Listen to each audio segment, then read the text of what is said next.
Mini ഞാൻ തൃശ്ശൂർ ജില്ലയിൽ Koratty ചിറങ്ങരങ്ങ 5-ാം ward Perumbi എന്ന സ്ഥലത്ത് താമസിക്കുന്നു. എനിക്കിങ്ങനെ വയറുവേദനയും ബ്ലീഡിങ്ങുമായിട്ട് ഞാൻ വീടിൻ്റെ അടുത്തുള്ള അപ്പോളോ ഹോസ്പിറ്റലിൽ പോയി. അവിടെ ചെന്ന് ഒരാഴ്ച ഡോക്ടർ എനിക്ക് മരുന്ന് തന്നു. അത് കഴിച്ചിട്ട് കുറവുണ്ടായില്ല. വീണ്ടും എന്നോട് ഒരാഴ്ച കഴിഞ്ഞ് വരാമെന്ന് പറഞ്ഞു. ചെന്ന് വീണ്ടും സ്കാൻ ചെയ്തിട്ട് പറഞ്ഞു യൂട്രസ് റിമൂവ് ചെയ്യണമെന്ന് പറഞ്ഞു. അപ്പോൾ ഞങ്ങൾ സമ്മതിച്ചു. അത് കഴിഞ്ഞ് ഒക്ടോബർ 14-ാം തീയതി 13-ാം തീയതി വന്ന് അഡ്മിറ്റ് ആവുക, 14-ാം തീയതി ചെയ്യാമെന്ന് പറഞ്ഞു. രാവിലെ അങ്ങനെ അഡ്മിറ്റായി ചെയ്തു കഴിഞ്ഞിട്ട് യൂട്രസ് എടുത്ത് കഴിഞ്ഞിട്ട് ഹസ്ബൻഡിനെ കൊണ്ട് കാണിച്ചു. അപ്പോൾ പറഞ്ഞു ഓവറി എടുത്തു എന്ന് പറഞ്ഞു. ഓവറി എടുക്കുന്ന കാര്യം ഞങ്ങളോട് പറഞ്ഞിട്ടുണ്ടായില്ല. യൂട്രസ് ഓവറി എടുത്തു, ഓവറിക്ക് കംപ്ലയിൻറ്റ് ഉണ്ടെന്ന് പറഞ്ഞു എടുത്തു. അത് കഴിഞ്ഞ് പിറ്റേ ദിവസം തന്നെ ഉച്ചയായിട്ട് വീട്ടിലേക്ക് ഡിസ്ചാർജ് ചെയ്ത് വിട്ടു കഴിഞ്ഞ് വീട്ടിൽ ചെന്ന് ഒരാഴ്ച കഴിഞ്ഞ് എനിക്ക് വയറുവേദന, വയറിനൊക്കെ കുത്തിക്കൊള്ളുന്ന പോലെ വേദനയും ഇൻഫെക്ഷൻ, യൂറിൻ പോകുമ്പോൾ വേദന, അങ്ങനെയായിട്ട് ഞങ്ങൾ വീണ്ടും ഡോക്ടറെ അടുത്ത് ചെന്നു. അപ്പോൾ ഡോക്ടർ നോക്കിയിട്ട് അപ്പം മരുന്ന് തന്നു.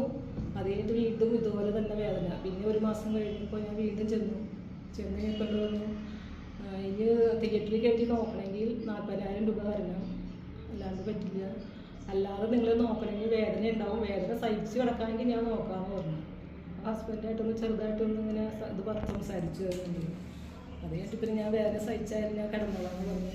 എന്നിട്ട് നോക്കി കഴിഞ്ഞു. അപ്പോൾ നോക്കിയിട്ട് അവിടെ നേഴ്സുമാരോട് പറയുന്നുണ്ട് ഇതിനിപ്പോൾ പ്രശ്നം അൽക്കൊലത്താക്കണ്ട, വേറെ പ്രശ്നമൊന്നുമില്ല, ഇങ്ങനെ തന്നെ കോട്ടയം പറഞ്ഞിട്ട് അങ്ങനെ ചെയ്യാം. ഡോക്ടറെ അടുത്തേക്ക് വീണ്ടും വിളിച്ചു കഴിഞ്ഞപ്പോൾ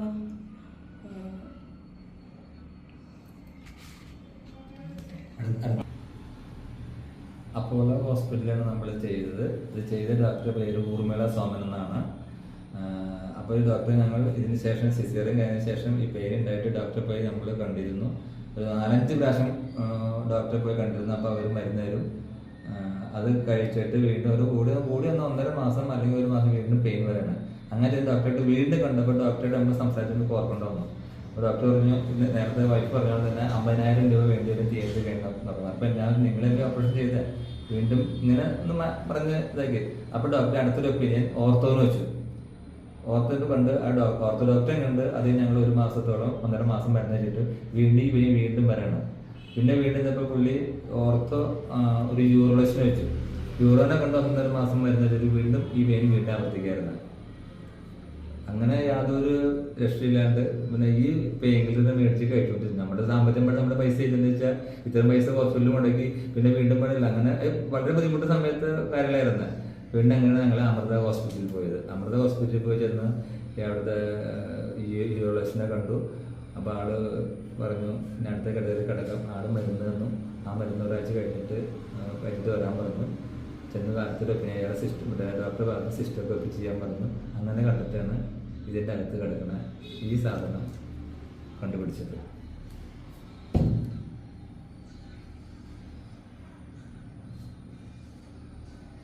അപ്പോൾ ഇത് നമുക്കൊന്നും മെഡിക്കലായിട്ട് വലിയതൊന്നുമില്ലല്ലോ. അപ്പോൾ ഈ അപ്പോളയിൽ നമ്മൾ ഈ ഓപ്പറേഷൻ ചെയ്ത സമയത്ത് ഡോക്ടർ പറഞ്ഞു ഇമ്പോർട്ടൻ്റ് ചെയ്യേണ്ട ഒരു മെഷാണത്. അപ്പോൾ ഈ അത് വൈഫ് പറഞ്ഞ പോലെ തന്നെ അന്ന് ഇത് ഓപ്പറേഷൻ എടുക്കുമ്പോൾ മൂത്രത്തിന് ലീക്ക് വരാതിരിക്കാൻ വേണ്ടി ഈ മെഷ് ഇതിലേക്ക് ഇടും. ഓപ്പറേഷൻ ശേഷം അത് നെറ്റായിട്ട് ഇങ്ങനെ ഇവിടെ ഇവിടുന്ന് തുടങ്ങിയിട്ട് നമ്മുടെ വജനയുടെ ഈ ഭാഗത്തിലേക്ക് മൊത്തം വിരിച്ചിട്ട് മെഷാണെന്ന് പറഞ്ഞത്. അപ്പോൾ ലീക്കിൽ എന്തെങ്കിലും വേണ്ടി ചെയ്തതെന്നാണ് മാഡം എന്ന് പറഞ്ഞത്. പിന്നെ ഇതിന് ശേഷമാണ് പെയിൻ.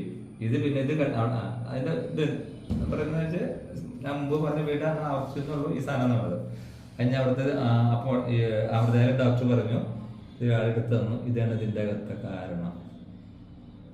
അപ്പോൾ ഡോക്ടേഴ്സിന്റെ ഭാഗത്ത് അവർ പറഞ്ഞ ഈ സാധനം വേദനയുടെ മെയിൻ കാരണം. ഇപ്പം എന്തുകൊണ്ട് ഇങ്ങനെ പറ്റിയെന്ന് പറഞ്ഞപ്പോൾ കൈപ്പഴയാന്നുള്ളത് അവർ പറയണില്ല. അപ്പോൾ 2 ഓപ്ഷൻ ഡോക്ടർ പുള്ളി ഒരു ഇത് കൊണ്ട് പറഞ്ഞു ഇത് വേണമെന്നുണ്ടെങ്കിൽ സാധനം വേണ്ടി മോശമാവാം, ഇമ്പോർട്ടൻ്റ് ഈ മെഷ് വേണമെന്നുണ്ടെങ്കിൽ ഇന്ത്യ മെയ്ഡ് ആവാം, അല്ലെങ്കിൽ ക്വാളിറ്റി ഒരു സാധനം വന്ന രീതിയിലാണ് ഒരു ഒപ്പീനിയൻ ഡോക്ടർ ഭാഗത്തു നിന്ന് പറഞ്ഞത്. അപ്പോൾ സാമ്പത്തികമായിട്ട് ശരിക്കും നല്ല കാശ് അപ്പോഴായി. പിന്നെ ഈ പെയിൻ അനുഭവിച്ച വേദന വേറെ. അതിനുശേഷം അമൃത പോയിട്ടായാലും ഒരു രൂപ അടുത്ത് അമൃതയിലും ആയി.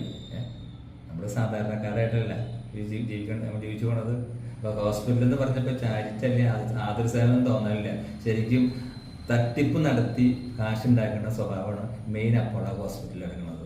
ഒരാൾ വന്ന് പെട്ടുകഴിഞ്ഞാൽ അവനെ എങ്ങനെയെങ്കിലും അവൻ്റെ ബോഡി അവിടെ നിന്ന് കൊടുത്തുവിടാൻ വരും, ചൂഷണം ചെയ്യുകയും ചെയ്യും. എൻ്റെ അനുഭവം കൊണ്ട് ഞാൻ പറയുന്നത്. ഈ അനുഭവം എനിക്ക് ഇരിക്കുമ്പോൾ വേറെ അനുഭവം ഉണ്ടായിട്ട് ഇതുപോലെ തന്നെ ഒരു ഓണത്തിൻ്റെ അന്ന് ഞാൻ ആവശ്യമായിട്ട് ചെന്നിട്ട് ഇവർ തിയേറ്ററിൽ എൻ്റെ അത് മറ്റേ ICUവിൽ കയറ്റി. അപ്പോൾ ഇത് എക്കിട്ട് വന്നിരുന്നത്. എക്കിട്ട് വന്നിട്ട് ഞാൻ ഒരു 3-5 മണിക്കൂർ കിടന്ന് ഉറങ്ങിയ ക്ഷീണം മാറി കിട്ടി. പിന്നെ അവർ ഓപ്പറേഷൻ വരെ എൻ്റെ മരുമാൻ സംസാരിച്ചാൽ ഫിക്സ് ചെയ്ത ആൾക്ക് ഹാർട്ടിൽ പ്രശ്നമാണ്, ആളുടെ ഇവിടുന്ന് കൊണ്ടുപോകാൻ പറ്റില്ല, ഇപ്പം ഓപ്പറേഷൻ ചെയ്യണം ഡോക്ടർ അത് ഡ്യൂട്ടി ഉണ്ടായി ഡോക്ടർ പറഞ്ഞത്. ഞാൻ അവിടെ നിന്ന് എനിക്ക് വീട്ടിൽ പോകണമെന്ന് പറഞ്ഞു. ഞാൻ വീട്ടിൽ പോകണമെന്ന് പറഞ്ഞാൽ അതിന് ശേഷം നമുക്ക് യാതൊരു കുഴപ്പമുണ്ടായിട്ടില്ല. അതിനുശേഷം ഞാൻ സെൻറ്റ് ജെയിംസിൽ പോയിട്ട് ഒരു ഗ്യാസ് സ്റ്റോനെ കണ്ട്. അപ്പോൾ ഞാൻ അവിടുന്ന് തന്ന ഈ സാധനം അയാൾ കാണിച്ചു കൊടുത്തു. അയാൾ ഗ്യാസ് സ്റ്റോറിൻ്റെ മരുന്ന് തന്നു, കഴിച്ചിട്ട് മാറി ഇല്ലെങ്കിൽ വന്നോളൂ, ഇല്ലെങ്കിൽ വരാമെന്ന് പറഞ്ഞു. ആ സാധനം കഴിച്ചു. പിന്നെ എനിക്ക് അങ്ങനെ ഈ 2 കൊല്ലാണ്ട് ഞാൻ വിഷയമുണ്ടായിട്ടില്ല. അപ്പം എങ്ങനെയെങ്കിലും ഒരാൾ വന്ന് പെട്ടാൽ അവരെ കഴുത്തറുത്ത് കാശ് മേടിക്കുക, അതാണ് അപ്പോളോ ഹോസ്പിറ്റൽ, കാർകുറ്റി അപ്പോളോ ഹോസ്പിറ്റലിൻ്റെ മെയിൻ കാര്യങ്ങൾ. അനുഭവമാണ്. നമ്മളിപ്പോൾ ഈ അനുഭവം വേറെ ജനങ്ങൾക്ക് വരരുത്, അതാണ് ഞങ്ങൾ മെയിനായിട്ട് ഇതിൽ പ്രതികരിക്കുന്നത്. സാധാരണക്കാരെ ആൾക്കാരെ പോകുമ്പോൾ അവരെങ്ങനെ ചൂഷണം ചെയ്യണോ, അവരെങ്ങനെ അടുത്ത കാശ് ഉണ്ടാക്കണം, മെയിനായിട്ട് അപ്പോളോ ഹോസ്പിറ്റലിൽ. അത് ഒരു തണ്ടായ സംസ്കാരം അവരെ. നമ്മളൊരു കാര്യം പറയാൻ പറഞ്ഞേ, ഞാൻ ഇതിനിടയ്ക്ക് ഫസ്റ്റ് ഞങ്ങൾ അപ്പോൾ അമൃത പോയിട്ട് മടങ്ങി വന്നപ്പോൾ അവരുടെ ഓഫീസിൽ നിന്ന് കാര്യം സംസാരിച്ച് നമ്മളിപ്പോൾ നമ്മുടെ അവിടെ നിന്ന് 1 കിലോമീറ്റർ അല്ലല്ലോ. അപ്പോൾ അതുകൊണ്ട് ഇവരെ ഓഫീസിൽ നിന്നപ്പോൾ CEO ഉണ്ടായിരുന്ന ഒരു ഡോക്ടർ ഉണ്ടായിരുന്നു.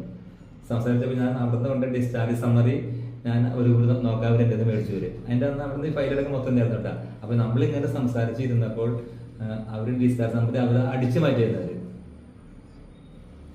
ഡിസ്ചാർജ് സമ്മറി അടിച്ചു മാറ്റി. ഇതില്ലായിരുന്നു. നമ്മളും കേട്ട് അങ്ങനെ സംസാരിച്ച് നമ്മൾ കയറിയതില്ലല്ലോ. അവരിങ്ങനെ എടുത്തെടുത്ത് മാറ്റി ആ സാധനം മാറ്റിയ സാധനം ഉണ്ടായില്ല. വീട്ടിൽ നിന്നപ്പോൾ സമ്മതിയില്ല.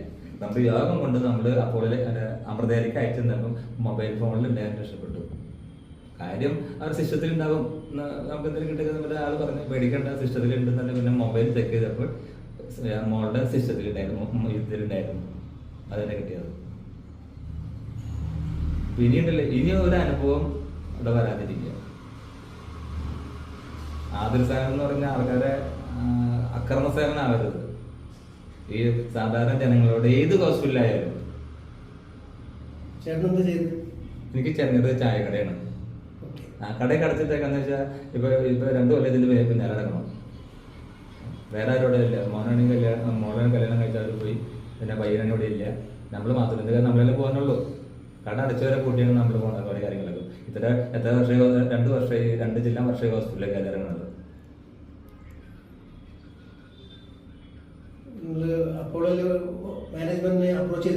അപ്രോച്ച് ചെയ്തപ്പോൾ അവര് അന്ന് സംസാരിച്ച് കഴിഞ്ഞപ്പോൾ എന്നോട് പറഞ്ഞു, അവിടുത്തെ CEO അവരെ സംസാരിച്ച് ഞങ്ങൾക്ക് ഉത്തരവാദിത്തമില്ല, ഊർമിള സോമന ഉത്തരവാദിത്തം. അപ്പൊ ഞാൻ പറഞ്ഞു ഞങ്ങള് ഊർമിള സോമനെ ഡിപ്പെൻഡ് ചെയ്യാൻ ഞങ്ങളിവിടെ വന്നത്, അപ്പോളോ ഹോസ്പിറ്റലിന്റെ ലെവലിലൂടെ നമ്മൾ വന്നിരുന്നത്. അപ്പൊ ഞങ്ങൾക്ക് നീതി തരേണ്ടത് അപ്പോളുടെ ഭാഗത്താണ്. അങ്ങനെ നമ്മൾ റഷായിട്ട് സംസാരിച്ചവര് പിന്നെ നമ്മുടെ സാറേ എന്റെ സാറിനെ വിളിക്കുന്നത്, സാറെ വിളിക്കേണ്ട, എൻ്റെ പേര് ഉദയൻ എന്നാണ് എന്നെ അനുജയെന്ന് പറഞ്ഞു. അങ്ങനെ പറഞ്ഞ് ഞങ്ങൾക്ക് ഉത്തരവാദിത്വം ഇല്ല. ഇങ്ങനെ വീണ്ടും പറഞ്ഞപ്പോൾ 1 വർഷമായിട്ടാ. അപ്പോൾ അവസാനം ഒരു മനസ്സിലെ കാര്യങ്ങളിൽ ഞാൻ പറഞ്ഞു ഞാൻ അലക്കാരൊന്നുമല്ല, എൻ്റെ വീട് ഇവിടുന്ന് 1 കിലോമീറ്റർ ഉള്ളൂ. 10 ആളുകൾ ഹോസ്പിറ്റലിൽ മുമ്പ് വിളിച്ചിരുത്തി എനിക്ക് പറയാൻ പറ്റും കാര്യം. നമുക്ക് ലോകമൊന്നും ഉണ്ടല്ല. ഇവിടുത്തെ ഹോസ്പിറ്റലിൽ ചരിത്രം അറിയുന്ന ആൾക്കാർക്ക് അറിയാം, ആൾക്കാർ വരെയും ചെയ്യും. അപ്പം അവർ നടത്തു പറഞ്ഞ് ഞങ്ങൾ മാഡത്തെ വിളിക്കാം, മാഡത്തെ വിളിച്ചിട്ട് നിങ്ങൾക്ക് മാഡമായിട്ട് സംസാരിക്കാനുള്ള ഒരു ഗ്യാപ്പ് വരാമെന്ന് പറഞ്ഞു. ഞാൻ പറഞ്ഞു എനിക്ക് മാഡം സംസാരിക്കേണ്ട ആവശ്യം വരാം, ഞാൻ ഇവിടെ ചോദിച്ചുള്ളൂ എന്ന് പറഞ്ഞു. ഞാൻ ഇവിടെ എനിക്ക് അപ്പോളേ പറഞ്ഞു എനിക്ക് ആശ്രയിക്കേണ്ട ആവശ്യമില്ല. അപ്പം പറഞ്ഞാൽ അതിനുള്ള വേദി അവർ ഒരുക്കി തരാമെന്ന് പറഞ്ഞിട്ട് പിന്നെ അവർ വിളിച്ചിട്ടില്ല. അതിനുശേഷം നമ്മൾ ഈ കാര്യത്തിലേക്ക് കിടന്നത്. സാമ്പത്തികമായിട്ട് മാനസികമായിട്ട് മൊത്തം നമ്മൾ തറന്നു.